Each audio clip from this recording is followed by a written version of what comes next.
नमाम्यीश्वरं सच्चिदानन्दरूपं लसत्कुण्डलं गोकुले प्रजमानं यशोदापियो लोकलादवमानं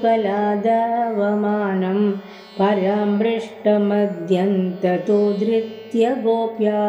रुदन्तं मुहुर्नेत्रयुग्मं मृजन्तं कराम्बोजयुग्मेन सादङ्गनेत्रं मुगुश्वासकं भर्त्रिरेकाङ्गकण्ठ चिदग्रैवं दामोदरं भक्तिबद्धम् इति दृक्स्वलीलापिरानन्दकुण्डे स्वघोषं निमञ्जन्दमाख्यापयन्तं तदीयेषु दानेषु भक्तैर्जितत्वं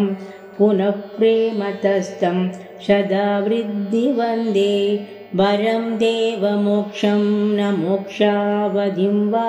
न चान्यं वृणेयं वरेशादबीह इदं ते वपुर्नाथ गोपालबालं सदा मे मनस्या विरास्तां किमन्यैः इदं ते मुकाम्बोजमद्यन्तनीलै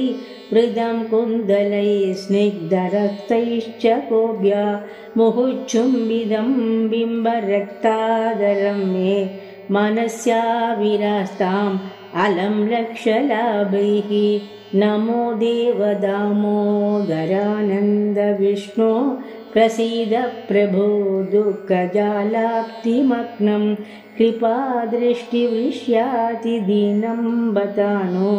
ग्रहाणेश मां मध्यमेत्यशुश्रूष्यः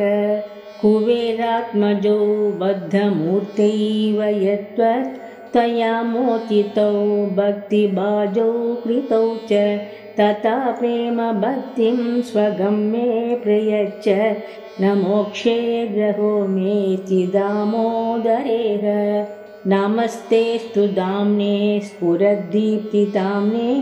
त्वदीयोदरायात विश्वस्य दाम्ने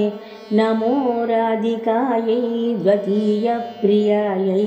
नमो नन्दलीलाय देवाय तुभ्यं नमो नन्दलीलाय देवाय तुभ्यं नमो नन्दलीलाय देवाय तुभ्यम्।